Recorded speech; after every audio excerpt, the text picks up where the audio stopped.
Teman-teman yang dirahmati Allah, bicara tentang cinta, ada satu hal yang perlu kita coba sadari betul dan kita bangun di dalam diri kita, bahwa cinta itu adalah anugerah dari langit. Cinta itu adalah anugerah dari langit. Bahwa cinta itu adalah pemberian dari Allah Subhanahu wa taala. Dan gak mungkin Allah memberikan rasa cinta yang membuat seorang hamba bertambah dosa, itu gak mungkin. Yang menambah dosa, yang menambah kejauhan kita dari Allah SWT pasti bukan cinta. Jadi kalau ada rasa yang buat kita gak khusyuk dalam sholat, pasti bukan cinta. Kalau ada rasa yang bikin kita jadi sakit hati, pasti bukan cinta. Kalau ada rasa yang kemudian bikin kita malah melakukan perbuatan-perbuatan yang Allah gak suka, pasti bukan cinta. Itu disebut dengan wasawisus syaitan yang ada di dalam hawa nafsu manusia. Sedangkan cinta semuanya berasal dari Allah Subhanahu wa taala. Dan cinta yang Allah titipkan kepada kita di antara hamba-hamba Allah di muka bumi, di langit dan seterusnya, itu cuma satu bagian dari 100 bagian cinta yang Allah simpan di dalam surga. Jadi satu bagian itulah yang kemudian kita lihat dari seorang ibu kepada anak, dari seorang ayah kepada putranya, dari seorang anak kepada orang tuanya. Satu bagian yang kemudian dibagi di antara hamba-hamba Allah yang sangat banyak, miliaran bahkan tidak terhitung. Cuman satu bagian. Satu bagian itu kita udah bisa ngelihat pengorbanan seorang suami yang luar biasa. Kayak misalnya teman-teman yang nge-follow Rumah Teduh Sabadiin, ada seorang anak ngerawat ibunya di detik-detik terakhir sebelum ibunya wafat. Dia bacain Yasin, dibacain Al-Quran, dia pijat-pijat ibunya, dia belai ibunya, dia penuhi semua hak ibunya. Dan ini adalah gambaran hanya partikel kecil dari satu bagian cinta yang Allah turunkan ke muka bumi. Ini hal yang perlu kita sadari dulu teman-teman, bahwa cinta itu asalnya dari langit. Kalau kita butuh cinta dari siapapun, cinta dari orang soleh, cinta dari ulama, cinta dari orang tua, cinta dari pasangan, cinta dari calon pasangan, cinta dari mantan yang pengen balikan, cinta dari mana aja lah. Carinya tuh bukan di bumi, carinya di langit. Makin rendah sujud kita, makin kita menggetarkan arasy di langit. Tapi kalau kita cari cinta dengan cara sering-sering posting, itu juga diedit semalaman, kita gak bakalan dapat cinta. Kita dapatnya apa? Waswasah, bukan cinta. Terus gak boleh posting Ustaz? Boleh, dan saya juga sering posting. Cuman bukan gitu cara mencari cinta. Apalagi diedit habis-habisan, pakai apa aplikasi berganti-ganti. Ini kurang apa, bright lah, apa kurang charming. Akhirnya diedit, justru yang muncul dari itu adalah kekecewaan.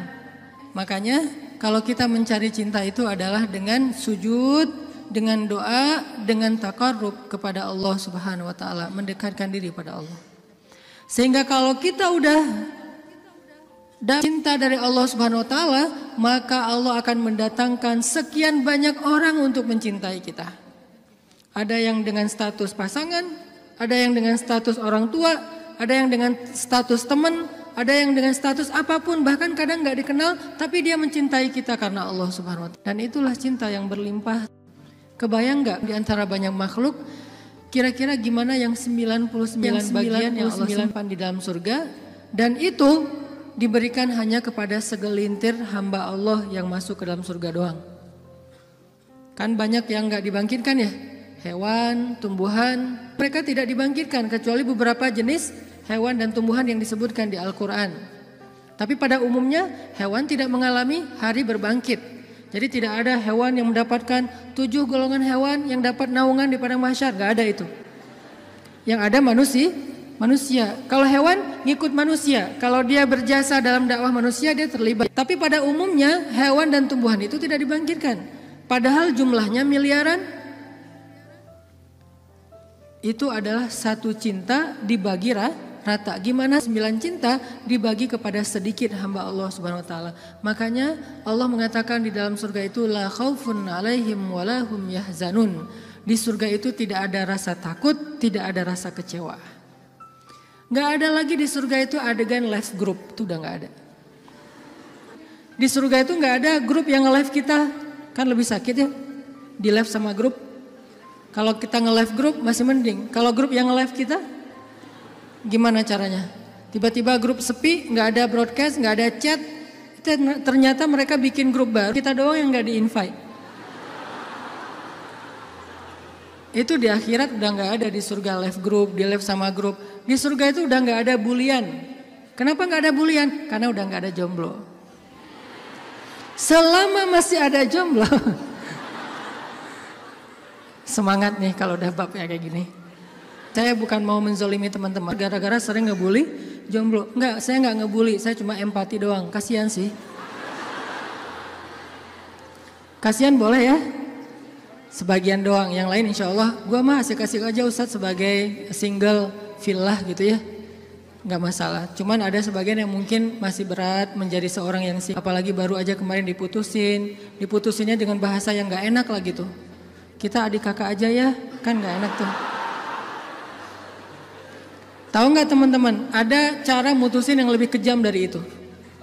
Kan yang biasa tuh, kita temenan aja ya gitu ya. Atau kita adik kakak aja. Ada nggak orang yang diputusin sama pasangannya, dibilang kamu tuh jadi ibu saya aja ya. Kamu tuh seperti ibu buat saya. Ada. Dalam bahasa fikih disebut dengan zihar. Dalam bahasa saya disebut dengan diputusin dengan cara paling kejam. Di mana ayat zihar? Nanti coba teman-teman kita baca satu ayat aja di dalam surat Al-Mujadilah. Teman-teman bisa buka mushaf Al-Quran. Kita coba buka surat Al-Mujadilah surat 58. Surat Al-Mujadilah ayat 1. Ini salah satu ayat diputusin di dalam Al-Quran. Dan diputusinnya dengan cara yang paling kejam menurut Al-Quran. Saking kejamnya Allah kasih semacam punishment buat yang mutusin dengan cara harus berpuasa selama 2 bulan berturut-turut. Jadi kan kamu dan saya jadi anak sama ibu ya, berarti dia harus berpuasa 2 bulan berturut-turut. Kenapa? Kejam banget. Dan Khawlah bintu Sa'labah yang disebutkan di dalam ayat ini pernah digituin sama suaminya. Dulu ketika dia masih muda, suaminya meminang dia, menikahinya. Setelah Khawlah menjadi tua, suaminya kemudian jadi marah-marah kepada Khawlah dan mengatakan, pokoknya buat saya kamu itu seperti ibu. Ini bahasa zihar kalau dalam bahasa fikih. Atau diputusin kalau dalam bahasa kita. Diputusin oleh suami sendiri dengan kata-kata, kamu itu seperti ibu buat saya. Akhirnya Khawlah bintu Sa'labah sedih banget. Khawlah sedih luar biasa. Tapi dia penasaran maksud kata-kata suami saya apa? Maksudnya saya udah haram buat dia selama-lamanya atau itu tidak berlaku? Akhirnya Khawlah datang kepada Rasul. Ya Rasulullah, dia japri Rasul. Dia bilang, ya Rasul, saya diginiin sama suami saya. Kata suami saya bahwa dia buat saya itu, saya seperti ibu bagi dia, di capture. Apakah ini berarti saya sudah haram buat suami saya ya Rasul? Kata Nabi, ya wahai Khawlah, sudah haram. Akhirnya Khawlah sedih banget. Cuman Khawlah kalau sedih gak mau pakai emotikon nangis kepada orang lain. Emotikon nangisnya hanya kepada Allah Subhanahu wa taala. Disebut dengan watashtaki ilallah, curhat kepada Allah. Dia tidak curhat perasaannya kepada makhluk. Kan curhat itu meluapkan isi hati dan perasaan ya, curahan hati. Artinya dia gak mau mengekspresikan perasaan senang dan sedihnya kepada manusia. Kalau perlu bikin emotikon yang khas atau beli emotikon, dapat hadiah emotikon khusus, emotikon mellow dari teman-teman. Dia nggak mau mengekspresikan kesedihan dia kepada manusia. Biar yang tahu kesedihan dia cuma 2, Allah kemudian pasangannya yang halal. Orang lain nggak tahu kalau dia sedih. Orang lain nggak tahu kalau dia sedang dalam keadaan terbeban. Nggak ada yang tahu. Sampai ibunya aja nggak tahu. Ayahnya aja nggak tahu, temennya nggak tahu, gengnya tuh nggak tahu, geng SMP, SMA, SD nggak ada yang tahu. Sehingga satu-satunya yang tahu perasaan Khawlah yang luar biasa terpukul, terlukanya luar biasa, cuman Allah Subhanahu Wa Taala. Wa tashtaki ilallah, kemudian dia curhat kepada Allah. Itu cara yang paling baik dalam menemukan cinta. Ketika cinta itu mulai flat, ketika cinta itu mulai nggak ada rasanya, maka menumbuhkan kembali cinta itu dengan cara watashtaki ilallah. Gini caranya. Bukan gini. Tapi hal yang paling baik untuk dia lakukan kalau dia pengen merefresh cintanya, menambah rasa cinta, dan itu nggak hanya berlaku untuk pasangan, berlaku juga untuk teman, cinta karena Allah, berlaku juga kepada guru, berlaku juga kepada orang tua, berlaku kepada anak. Kalau kita ngerasa cinta kita mulai garing nih, mulai rasanya tuh hambar, maka yang kita lakukan watashtaki ilallah, minta kepada Allah Subhanahu Wa Taala. Karena dialah yang Allah titipkan, yang Allah kirimkan dalam hidup kita untuk kita luahkan semua rasa. Rasa bahagia, rasa cinta, rasa sedih, rasa kecewa. Semua ke dia, bukan ke orang lain. Kalau kita punya pasangan tapi rasa itu diungkapkan kepada orang lain, maka kita mencurangi pasangan kita. Kita punya pasangan tapi curhatnya ke orang, jadilah TTM ya. Ini berarti kita curang, gak fair sama pasangan kita. Toh kita juga gak mau digituin oleh pasangan kita kan. Terus apa yang harus kita lakukan? Kalau kita ngerasa pasangan kita gak pengertian, ada zat yang maha pengertian untuk kita curhat kepadanya. Kenapa harus orang lain? Dan Allah gak akan pernah ngebocorin curhat kita ke siapa-siapa teman-teman. Allah sebaik-baik penjaga rahasia. Dan Allah senang banget dengar curhat kita. Beda dengan orang. Kalau orang teman siapa gitu dengar curhat kita, misalnya kita telepon. Kita telepon di loudspeaker sama dia, ditaruh di meja, terus dia ngapa-ngapain ya. Kita ngomong panjang lebar. Pas udah lama gak dapat respon, kita nanya, kamu dengar gak sih? Dia langsung lari. Ada yang lebih parah lagi tuh. Bukan cuma di loudspeaker. Kita baru mulai curhat, dia balik curhat. Aku habis dimarahin sama suami aku. Wah, laki-laki itu emang kayak gitu. Gua juga tiap hari dimarahin. Tahu nggak gimana cara dimarahin? Panjang tuh. Akhirnya malah dia yang curhat. Kita curhat, dia jadi dapat banyak info. Akhirnya dia nikung. Parah banget ya. Pernah ditikung sama teman curhat? Ada sahabat Nabi yang pernah ditikung. Ditikung fisabilillah. Namanya Abu Darda. Abu Darda, temenin aku dong. Ngapain? Ngelamar seorang perempuan, seorang cewek. Soleha, hafizah, cantik, terpelajar. Kayaknya nih calon makmum ideal banget. Kenapa ideal? Dia salah baca ketika sholat, dia bisa benerin. Tapi insya Allah imamnya gak bakalan salah baca. Kalau yang dibacanya Al-Ikhlas ya. Gua mah pede gak nyari makmum yang hafiz-hafiz banget. Kenapa? Karena kalau ngimamin surat Al-Ikhlas jadi gak pernah salah. Salman ngajak Abu Darda. Abu Darda nemenin datang ke rumah cewek itu. Pak, saya mewakili Salman, pengen ngelamar anak bapak, putri bapak. Kata bapak ini, ya udah saya tanyain dulu ke putri saya. Kalau dia setuju nanti saya nikahkan kalian. Harus nanya dulu ke perempuannya, ke putrinya. Karena gak boleh nikah paksa dalam Islam.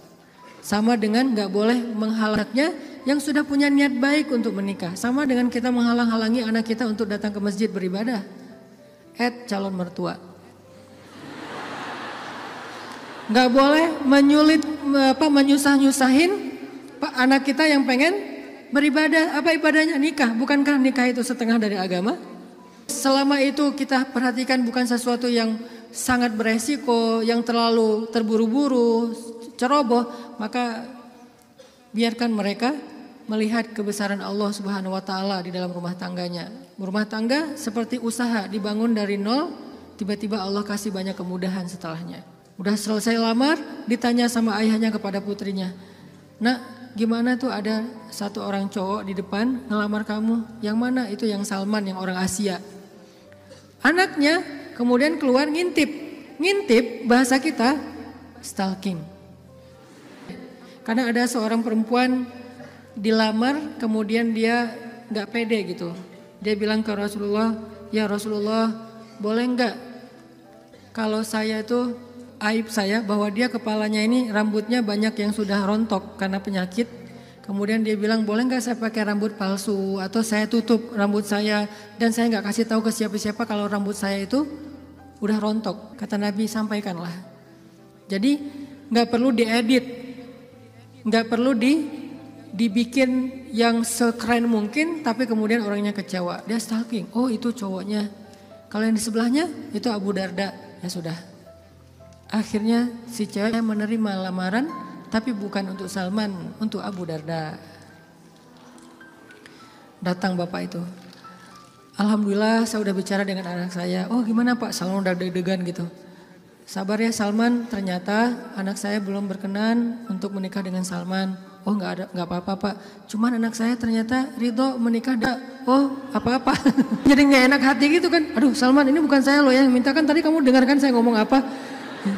Kata Salman, udah biasa aja kali Abu Darda. Tapi saya nggak mau nikung kamu. Udah nggak apa-apa. Kan Allah menciptakan kita berpasang-pasangan. Masing-masing udah ada takdirnya. Akhirnya Abu Darda nggak enak banget. Si bapak juga terlalu vulgar. Harusnya kan biarin dulu mereka pulang di Japri ya. Abu Darda balik kan bisa ya. Abu Darda ditelepon gitu balik. Mau ada yang diobrolin. Kenapa di depan Salman? Sehingga Salman jadi sedih. Enggak, ternyata mereka paham. Cinta mereka itu karena Allah SWT. Kalau belum berjodoh berarti emang bukan itu cintanya. Dan mereka tidak akan memberikan hatinya. Karena hati itu satu-satunya organ di datu yang paling berharga. Dan dia gak akan ngasih kecuali kepada orang yang sudah berakad. Saya terima nikahnya. Dan kemudian dikatakan oleh saksi sah. Kecuali saksinya mantan, itu gak bakalan sah. Saya terima nikahnya. Gimana saksi? Belum. Oh ya, ulangi lagi. Udah 100 kali, belum aja. Kenapa? Saksi gak bisa move on.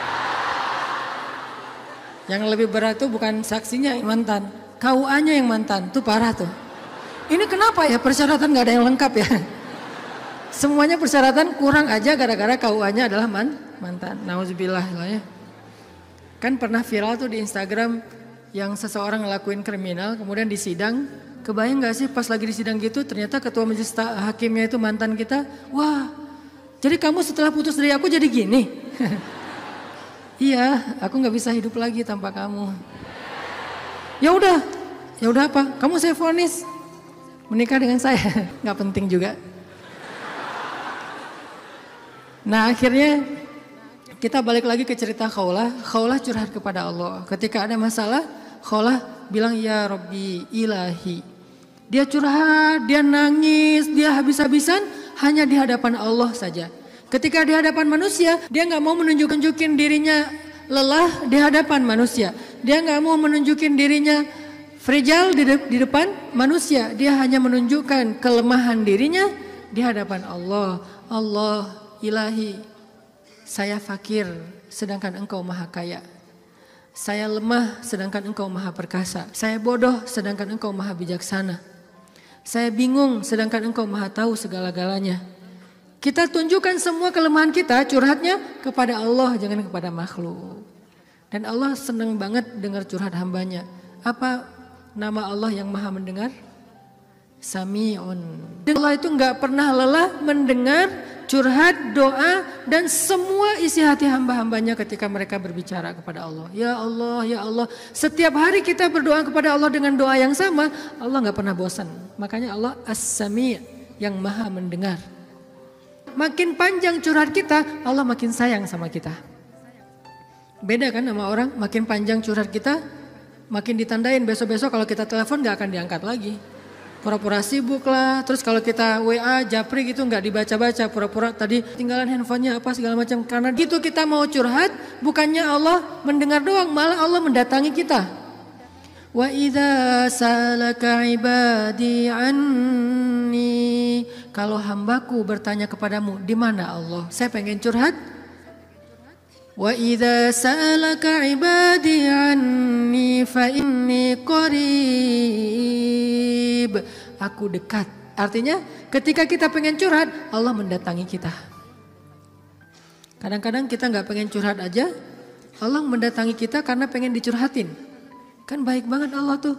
Padahal kan yang butuh kita ke Allah, bukan Allah butuh kita. Tapi karena saking pemurahnya Allah, dari arasnya turun ke langit dunia. Setelah turun ke langit dunia, Allah bertanya, hal min dhi hajah, ada enggak hamba-hambaku yang butuh pertolongan? Allah manggil-manggil kita tuh di langit dunia tuh. Allah manggil-manggil kita, kita tidur. Ilfil enggak Allah? Besok datang lagi. Hal min dzi hajah, ada enggak hamba-hambaku yang butuh pertolongan? Masih tidur. Ilfil enggak, besok datang lagi, dan itu berlaku dari sejak Allah menciptakan manusia sampai hari kiamat. Enggak pernah Allah ilfil sama kita. Inilah tempat curhat yang paling baik. Hanya ada dua, satu kepada Allah, kedua kepada pasangan.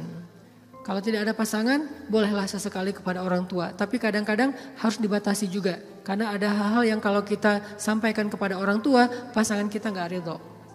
Ketika kita ngomongin ke ibu kita, mungkin pasangan kita menjadi malu karenanya. Masalah nafkah mungkin. Kan itu harga diri suami banget ya. Kalau seorang istri kemudian curhat ke ibunya, ya AA ngasihnya kurang terus setiap bulan. Kan dia jadi malu nih. Ada hal-hal yang suaminya akan malu dan gak rela. Terus kepada siapa yang insya Allah suami kita gak malu? Kepada Allah. Ya Allah, suami saya ngasih nafkah kurang terus udah berapa bulan. Saya sih berharap gak usah banyak-banyak ya Allah, 30 juta aja sebulan. Ini masih kurang 29 juta, kurang sejuta curhat ya. Karena suami kita juga curhatnya ke Allah. Ya Allah, saya pengen nambahin nafkah buat istri saya. Ya Allah, ya Allah, ya Allah. Dua-duanya curhat nih. Kalau perlu curhatnya sambil pegangan tangan, kan seru tuh. Coba kalau masih sendiri, pegangan tangan siapa? Gini-gini. Mana ya tangan? Kalau sholat tahajud berdua sama sendiri. Kalau sendiri yang banguninnya alarm. Nggak enak banget tuh. Ring, apa sih berisik? Tapi kalau udah berpasangan yang banguninnya suara lembut. Kang, bangun. Akhirnya makin tidur. Ini tapi bukan fikih ya. Ini iseng-isengan saya doang nanya ke istri saya. Yang. Kalau kita sholat tuh boleh gak sih gandengan? Istri saya nanya, gandengan gimana? Jadi kita tengah malam tuh nanya kayak gituan. Gandengan gimana? Gini, jadi kita takbir terus. Boleh gak sih kayak gitu? Nanya ya. Tapi kalau deketan boleh kan? Boleh. Ya udah deketan lagi dong. Lagi saya. Bisa gak ngomong kayak gitu ke teman kos-kosan? Deket lagi dong. Bahaya. Makanya teman-teman curhat sama Allah SWT. Analogi dan contoh kasusnya mungkin masalah cinta dengan pasangan ya. Tapi moral of the story-nya tuh bisa kita pakai dalam apa aja.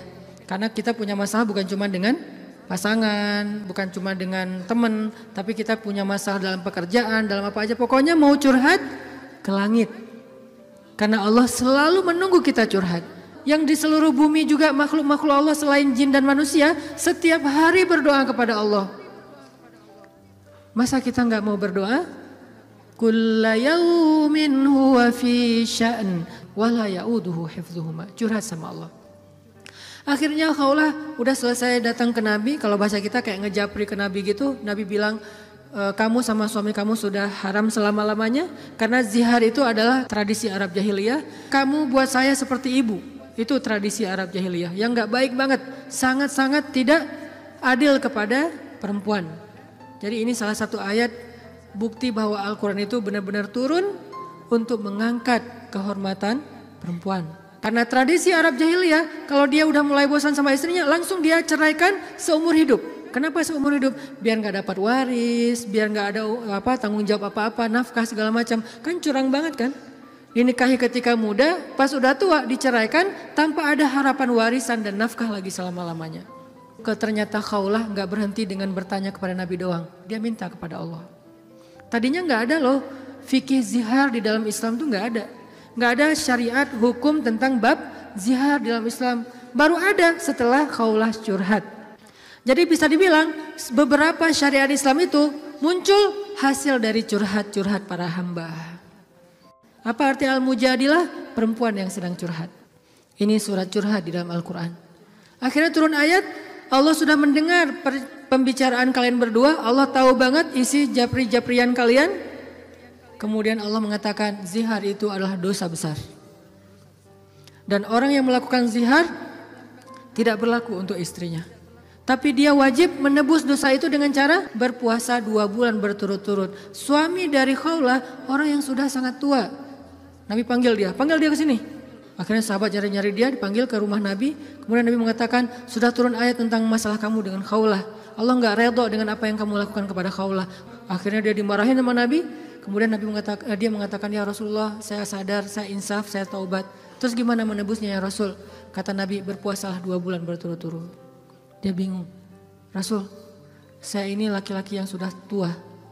Jangankan 2 bulan berturut-turut, sehari aja batal. Gak boleh batal sehari aja gak boleh. Kalau batal sehari gak bisa besok dilanjutkan, gak bisa. Langsung mulai dari nol. Ya Rasul, saya puasa sehari aja gak kuat, gimana 2 bulan? Rasul mengelus dada kemudian mengatakan, ya udah kalau gitu beri makan 60 orang miskin. Ya Rasul, gak ada orang yang lebih miskin di daerah sini daripada saya. Akhirnya Nabi ngambil beberapa karung korma, dikasih ke dia, ngasih makan ini untuk keluargamu. Ini juga menjadi dalil gimana Islam itu agama yang sangat-sangat toleran.